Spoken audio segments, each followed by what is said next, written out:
Olá pessoal, muita paz, muita alegria.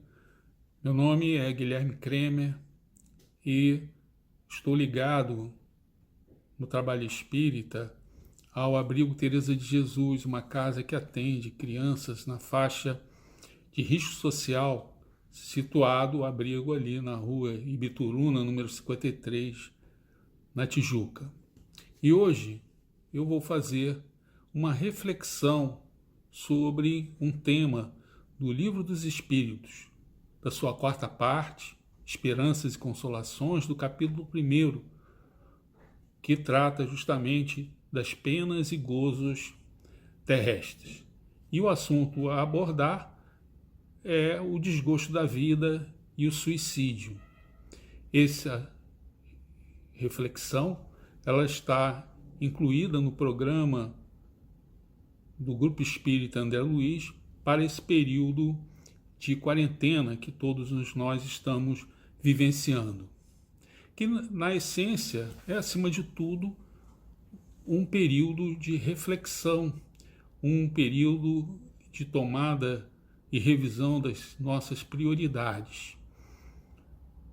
Podemos até tomar como molde, modelo, a quarentena mais famosa que a humanidade conhece, que foi a de Jesus. Sabemos que o Mestre, ao iniciar o seu ministério público, ele saiu da Galileia, onde morava, em Nazaré, e se dirigiu então para o sul, para a Judéia, na região onde o Mar Morto se encontra com o Rio Jordão, onde o Rio Jordão desemboca no Mar Morto, e lá estava João Batista, o maior dos profetas, fazendo o seu ritual de batismo. Sabemos que João Batista realmente foi o grande precursor de Jesus. Nas palavras do próprio Mestre, dos nascidos de mulher não há profeta maior do que João. E ele foi talvez um dos únicos profetas que teve a sua presença, sua vida anunciada por outros profetas. Malaquias, por exemplo, é o último livro do Velho Testamento. Malaquias viveu por volta aí do ano 400 a.C. E, ao final do seu livro, nas últimas frases, ele promete que o dia do Senhor será precedido com a vinda de Elias. Ora, Elias foi um profeta que viveu 800 anos antes de Cristo. As profecias falavam que ele seria o precursor do Messias. E realmente ele foi, agora na vestimenta, na personalidade de João Batista. Sabemos que o Mestre se deixou batizar por João, um momento bastante especial, quando vários fenômenos mediúnicos aconteceram, as vozes do céu se manifestaram, e na nossa visão, naquele momento, Jesus teve o pleno entendimento de toda a sua missão. Evidentemente, ao tomar essa ciência, esse conhecimento, ele resolveu se afastar para fazer uma meditação, uma reflexão. Isso acontece geralmente com os grandes missionários, quando eles têm a noção exata daquilo que lhes compete realizar, eles procuram se afastar para fazer uma reflexão e estabelecer as suas prioridades. E assim Jesus fez. Ele foi para o deserto, no Monte da Quarentena, que ficava situado aí cerca de 3, 4 quilômetros de Jericó, e lá então, segundo o entendimento mais comum, ele teria sido tentado pelo diabo. Ora, sabemos pela doutrina que o diabo não existe, então as tentações que Jesus teve foi na sua própria psiquismo, diante da definição de que tipo de Messias ele deveria ser. Ora, a primeira tentação foi transformar pedras em pães. No momento que Jesus fizesse isso, ele seria reconhecido imediatamente como Messias.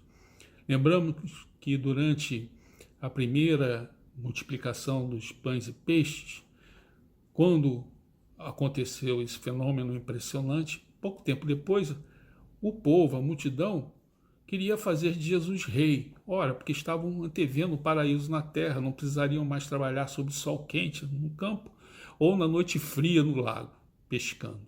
Bastava fazer Jesus rei.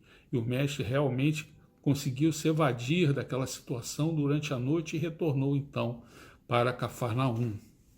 A outra tentação foi Jesus se jogar do pináculo do templo e ser amparado pelos espíritos e anjos do Senhor. Na verdade, eram os famosos sinais. Evidentemente, os sinais foram importantes na missão do Mestre, no seu ministério público. Jesus realizou vários sinais, mas os sinais eram os meios e não o fim. Lembrando que os sinais eram muito importantes na cultura israelita, porque eram os sinais que identificavam com clareza a realização de uma profecia. E a terceira tentação e última, que o Mestre rechaçou com muita veemência interior, foi de se tornar um Messias político. E realmente ele se afastou dessas tentações e estabeleceu naquela quarentena, a partir dessas reflexões, a sua prerrogativa, o seu caminho, isto é, que Messias ele deveria ser. Ele teria que ser um Messias servo, como bem previu o grande profeta Isaías, que viveu cerca de 750 anos antes de Cristo. Seria o Messias servo, o que realmente acabou acontecendo a partir dessa reflexão que Jesus fez durante a sua quarentena. E nós vamos então fazer também, iniciar o nosso comentário acerca do Livro dos Espíritos, lembrando uma passagem do Evangelho. Já que ao início de nosso comentário fizemos uma revisão ou relembramos uma passagem que aconteceu logo ao início, nós vamos agora para o fim. Nós vamos para a Páscoa do ano 33. A festa da Páscoa marcava a libertação do cativeiro no Egito, acontecida cerca de 1.300 anos antes. As festas judaicas tinham esse viés. Eles sempre escolhiam determinado acontecimento que era necessário manter vivo no consciente coletivo do povo. E realmente a libertação do cativeiro no Egito foi bastante importante rumo à liberdade na terra prometida. As festas judaicas eram muito importantes, todos os peregrinos se dirigiam para Jerusalém, a sua população quase dobrava em quantidade, vinham peregrinos de toda a região da Palestina, como também até das cidades do Mediterrâneo, fazendo com que Jerusalém tivesse assim, quase um mosaico de cores diferentes, de sons diferentes, pelas línguas que cada um desses peregrinos falava. Essa Páscoa do ano 33 foi muito importante, bem sabemos, porque nela, na sexta-feira, iria acontecer o terrível acontecimento da crucificação, que, aliás, estaremos recordando nesse fim de semana. Na sexta-feira aconteceu a crucificação, mas no domingo, então, veio a notícia gloriosa de que Jesus estava vivo, anunciado justamente por Maria de Madalena, que trouxe a notícia mais alegre que a humanidade recebeu. Não foi nenhum cientista, não foi nenhum sacerdote, não foi nenhum legislador. Foi sim uma ex-pecadora que teve o privilégio e a honra de anunciar essa notícia maravilhosa para a humanidade. E o Mestre entrou em Jerusalém, então, para essa festividade no domingo, sob o impacto e palco de intensa e imensa alegria por parte do povo. Essa alegria tinha uma razão de ser. Cerca de 30 dias antes, Jesus havia ressuscitado a Lázaro, morto de 4 dias. Evidentemente, isso teve um impacto enorme em Jerusalém. E essa foi a terceira ressurreição de Jesus. Ele, durante o seu ministério da Galiléia, já realizara 2. Uma delas, a filha do chefe da sinagoga de Cafarnaum, Jairo, a Talita, uma menininha com 12 anos, e também o filho da viúva de Naim, que também era um rapaz jovem. E, evidentemente, como acontecera na Galiléia, na Judéia, a repercussão foi bastante intensa. Jesus, então, procurou adotar um procedimento durante essa festa, que era o seguinte: ele como não tinha onde descansar e dormir, ele o fazia na aldeia de Betânia, que distava a cerca de 2 horas de caminhada de Jerusalém. Então ele permanecia no templo durante os dias de semana, chegando cedo e saindo já ao final da tarde, e retornava para Betânia, onde então descansava. Foi assim na segunda-feira, aliás, onde aconteceu um fenômeno bastante importante. As vozes dos céus se manifestaram naquele momento, e isso teve uma repercussão muito grande em Jerusalém, tanto que na terça-feira, quando Jesus chegou, cedo em Jerusalém, havia uma delegação de sacerdotes a inquiri-lo com que autoridade ele fazia aquilo. Realmente Jesus não ia ficar discutindo com aqueles homens, porque o que ele falasse seria contraposto a outros argumentos, e teve uma saída brilhante. Olha, eu respondo a pergunta de vocês, se vocês responderem a minha. E a pergunta de Jesus foi bastante curta e pequena. O batismo de João, que aliás referenciamos ao início, era dos homens ou de Deus? E aí os sacerdotes ficaram numa situação difícil, porque se eles falassem que o batismo era de Deus, por que Herodes Antipas o havia degolado cerca de 5, 6 meses antes? E ficaram com medo também de afirmar que esse batismo era dos homens, porque João Batista tinha muitos discípulos, ele era um profeta reverenciado. Lembramos que as vozes proféticas estavam emudecidas há cerca de 400 anos, que é o espaço entre o Velho e o Novo Testamento, e durante esse período nenhuma voz profética de destaque se levantou, somente agora a de João Batista. E aí passaram pela vergonha de afirmar que não sabiam a resposta. E Jesus também não se fez de rogado. Olha, vocês não responderam a minha pergunta, eu também não vou responder a de vocês, e entrou então para dentro do templo. E assim começou essa terça-feira, que foi talvez um dos dias mais atarefados de Jesus aqui na Terra. Certamente, o mais doloroso foi sexta-feira, quando ele seria crucificado, uma morte terrível, muito dolorida, sofrida, mas a terça-feira foi de muitas atividades. E ao final, então, dessa terça, Jesus resolveu voltar, passou pelo Portão Dourado, que hoje é um portão selado. No século XVI, um califa muçulmano mandou selar, porque ele estava recuperando as muralhas de Jerusalém, e havia uma previsão, né, nas profecias judaicas como os cristãs, que o Messias iria retornar uma segunda vez.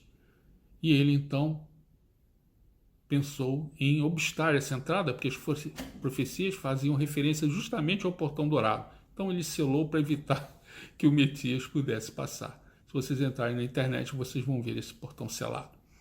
Passou por esse portão, começou a subir o Monte das Oliveiras, e aí teve uma visão muito bonita, porque estávamos já no final do dia, pôr do sol, ainda havia uma atividade febril dos homens naquele templo de muros altos, dourado no seu telhado, que fora construído com artistas fenícios, enfim, de uma beleza muito grande. Jesus parou com seus apóstolos e anunciou então, nesse momento de descanso e de beleza, ele anunciou o seu sermão profético. É também conhecido como Pequeno Apocalipse. São aqueles textos simbólicos que nos falam de um acontecimento bastante simbólico, que é o juízo. O juízo é aquele momento de transformação. É o pensamento religioso do juízo, que é consequência do pensamento religioso da salvação. Ora, quem está salvo, ótimo. Quem não está salvo? E como se processará essa definição de quem está e quem não está? É o período conhecido como juízo. Para nós, da doutrina espírita, nós conhecemos como transição planetária, quando iremos então para uma condição de regeneração, de um planeta de regeneração, e aqueles espíritos que estão criando obstáculos irão ser transladados para um outro planeta preenchido, para que possam dar curso ao progresso deles. E assim Jesus começou de uma forma bastante clara, colocando as características de forma simbólica desse período, mas ao final ele afirmou o seguinte, que esse período seria caracterizado por um índice de maldade muito grande, de iniquidade. E quando isto viesse a acontecer, como consequência, haveria um resfriamento, um esfriamento do amor. Mas, complementou o mestre, quem se esforçar, quem perseverar até o fim, será salvo. Sabemos que a salvação vem através da caridade, mas é necessário também ter a perseverança, como Jesus ensinou. Mas eu queria me centrar no amor que esfria. Ora, o amor que esfria é muito problemático, porque a criatura vai se tornando fria, indiferente, dura, e vai também se enfraquecendo. E, como consequência, em muitas situações, a criatura começa a ter um desgosto pela vida. Porque uma vida sem amor é muito difícil de ser vivenciada. Então a criatura vai tendo um desgosto para a vida e pode acabar caindo numa situação bastante difícil de um suicídio. Eu queria só fazer uma reflexão adicional. Existe um texto do século XIV que foi a Divina Comédia de Dante Alighieri. Dante Alighieri saiu em espírito, foi no mundo espiritual, foi tanto na zona umbralina, num plano espiritual inferior, como no superior. E lá no mundo espiritual inferior, ele viu um salão com o que nós poderíamos identificar como se fosse o gerentão das trevas, o chefe das trevas. E o que surpreendeu Dante Alighieri foi que ele estava sentado num trono de gelo. Não era um trono de fogo, era um trono de gelo, porque essa criatura está com seu amor tão esfriado que quem lá toca se transforma em gelo. E sabemos que quando o amor esfria, pode levar ao desgosto da vida e ao suicídio. E sabemos que os índices relativos ao suicídio são bastante lamentáveis, nos entristecem. Cerca de 800 mil a 1 milhão de criaturas desencarnam por via suicídio anualmente. Isso faz com que a cada 40 segundos uma criatura esteja se suicidando. No Brasil, nos últimos 50 anos, o suicídio aumentou quase 60%, tem uma média de 14, 15 mil por ano, o que é bastante triste. E é justamente sobre esse assunto que versa o estudo do Livro dos Espíritos, que foi abordado por Allan Kardec. E nós gostaríamos, antes de lermos algumas perguntas feitas pelo grande e admirável codificador para o Espírito de Verdade, lembrar quem foi o primeiro filósofo a escrever advertindo sobre os perigos do suicídio. E esse filósofo foi Santo Agostinho. Ora, sabemos da importância imensa de Santo Agostinho para a humanidade. Sempre que aconteceu um momento de crise de fé, lá estava ele.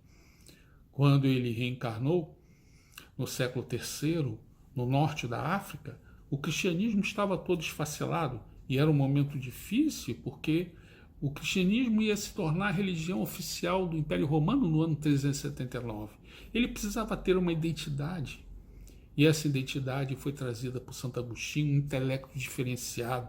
Escreveu sobre tudo, livre-arbítrio, alma, Deus.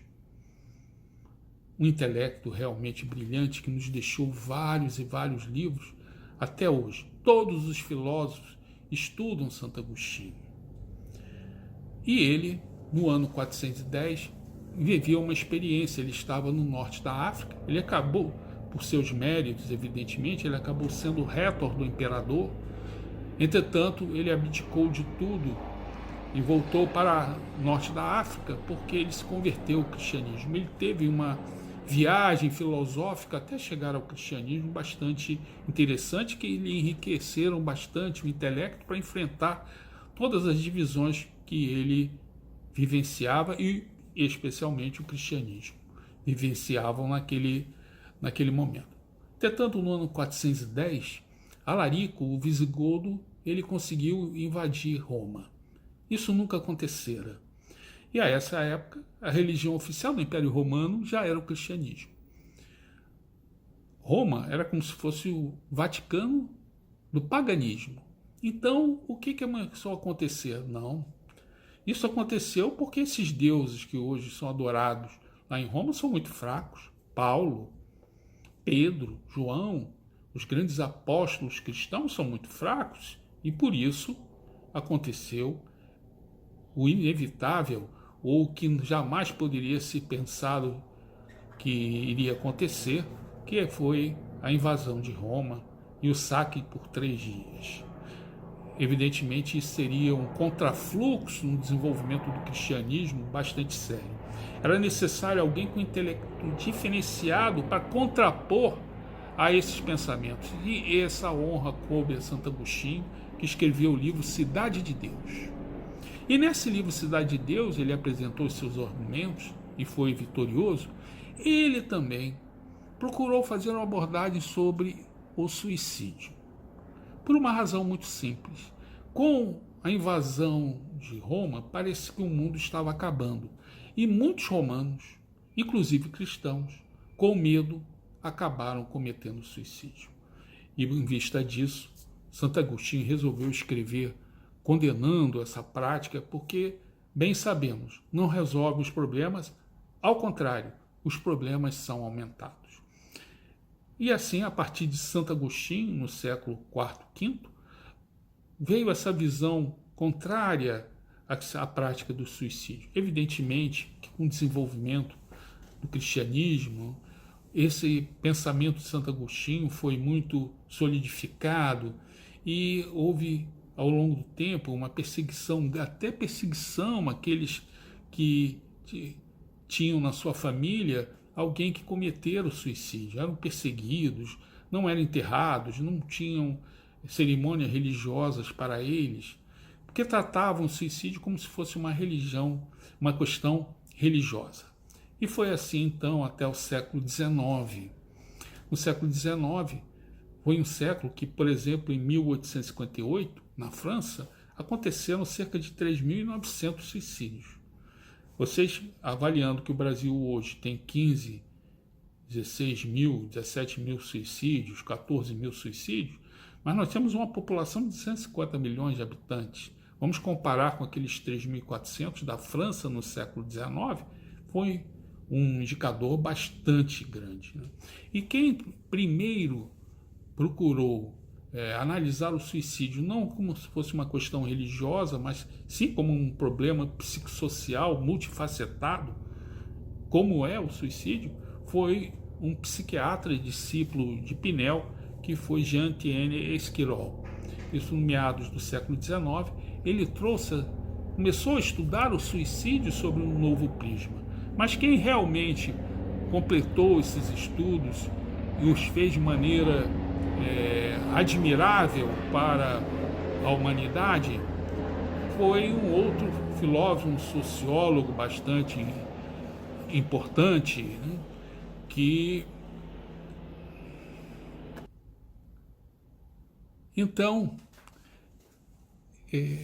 esses trabalhos com relação ao suicídio no século XIX ficaram a cargo de Emile Durkheim.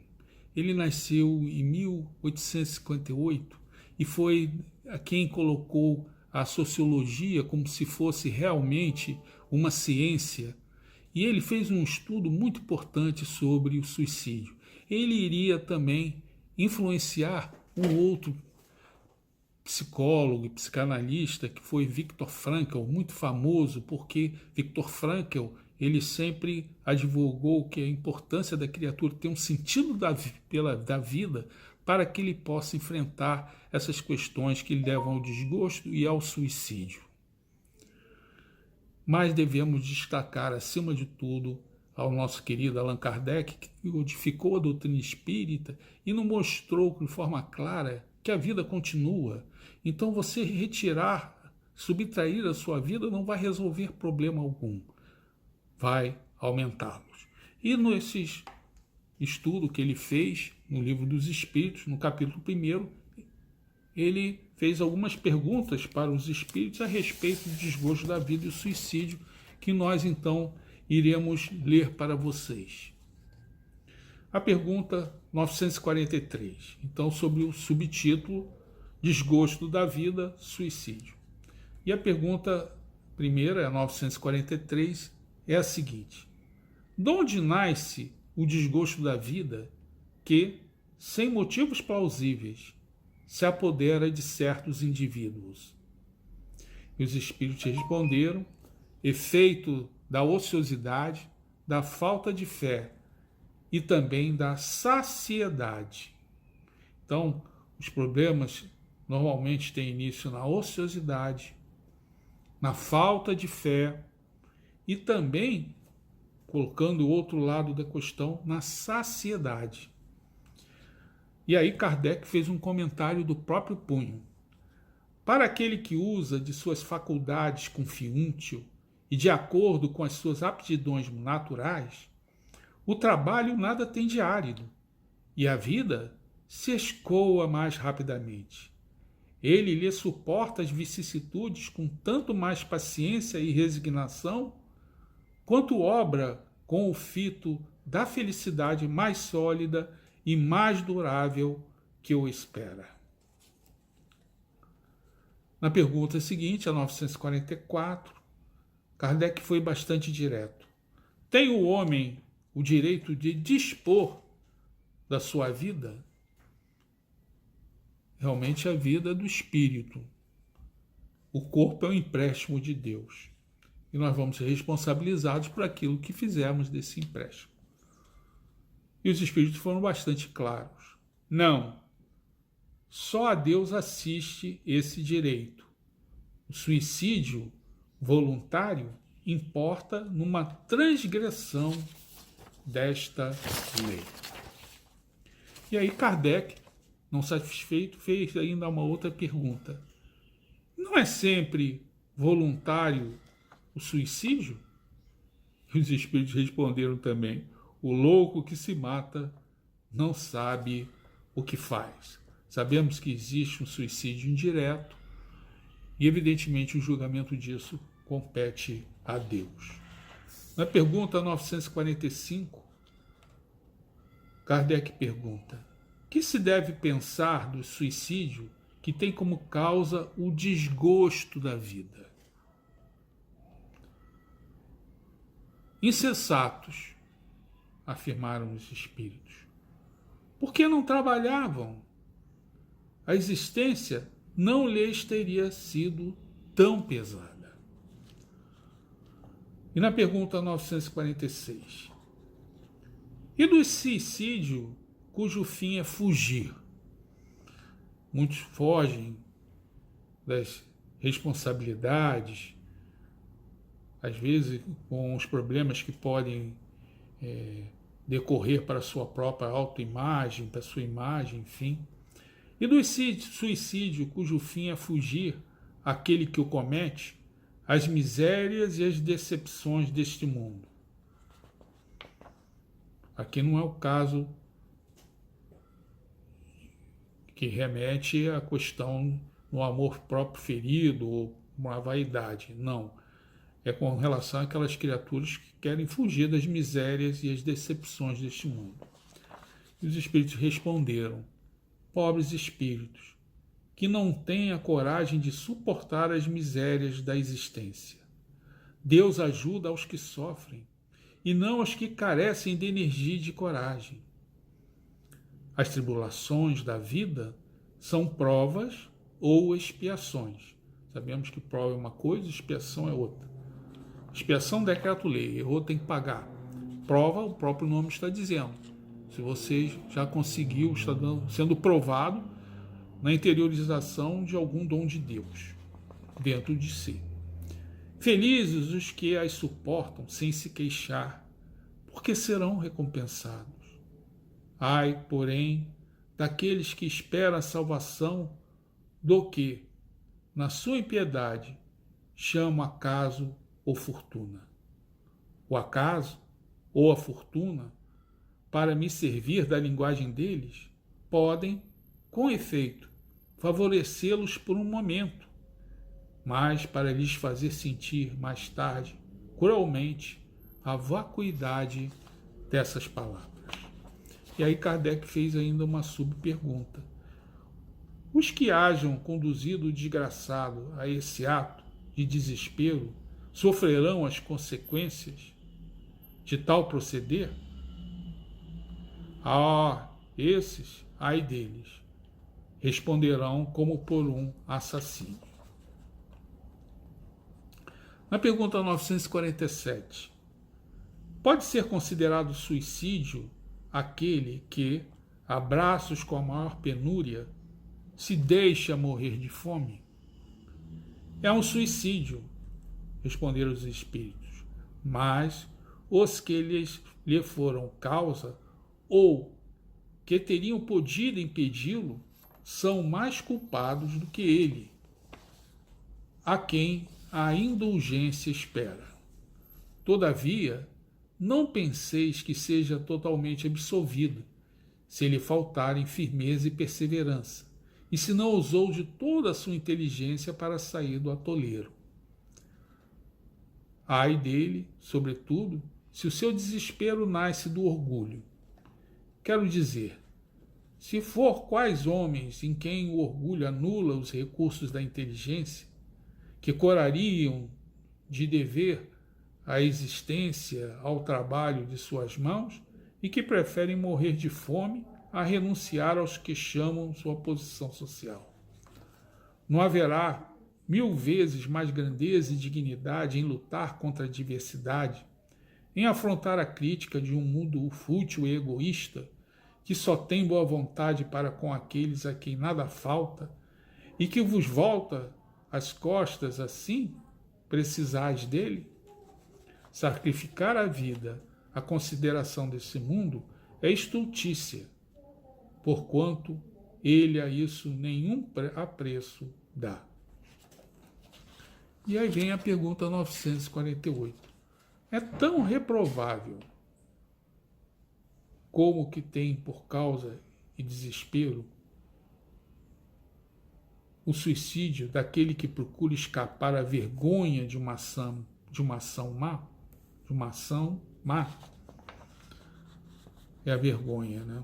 Às vezes as pessoas ficam pressionadas pela vergonha e acabam escapulindo, tentando escapulir através dessa porta ilusória que é o suicídio.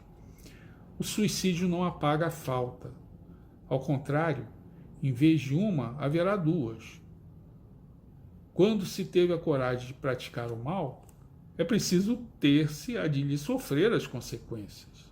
Deus, que julga, pode, conforme a causa, abrandar os licores de sua justiça. E por fim, então, pergunta 949, será desculpável o suicídio que tenha por fim obstar a que a vergonha caia sobre os filhos ou sobre a família?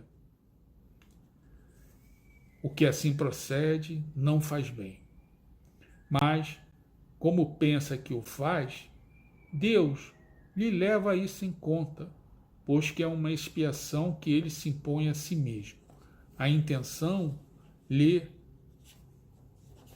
atenua a falta. Entretanto, nem por isso deixa de haver falta. Demais, eliminai da vossa sociedade os abusos e os preconceitos, e deixará de haver desses suicídios. E aí vem um comentário de Allan Kardec. Aquele que tira a vida para fugir à vergonha de uma ação má, prova que dá mais apreço à estima dos homens do que a de Deus, visto que volta para a vida espiritual carregado de suas iniquidades, tendo-se privado dos meios de repará-las durante a vida corpórea. Deus, geralmente, é menos inexorável do que os homens. Perdoa aos que sinceramente se arrependem e atende à reparação. O suicida nada repara. Então eram essas as perguntas do Livro dos Espíritos para a nossa reflexão hoje. Lembrando o trabalho de Viktor Frankl no século XX, aquele médico austríaco, que foi muito influenciado pelo trabalho de Emile Durkheim acerca do suicídio, ele sempre colocava como ponto importante a criatura ter um sentido para a vida. E a doutrina espírita nos concede esse sentido. Estamos aqui para evoluir os nossos espíritos. Não estamos aqui de férias. Temos expiações e provações dentro do quadro geral da justiça divina. E temos sempre uma oportunidade nova através das reencarnações. Ninguém sofre por acaso.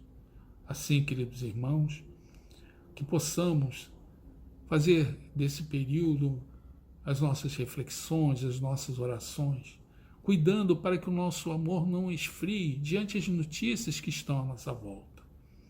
Não nos deixemos influenciar. Jesus está no leme. Deus nos ama, é nosso Pai. Assim, muita paz e muita alegria para todos.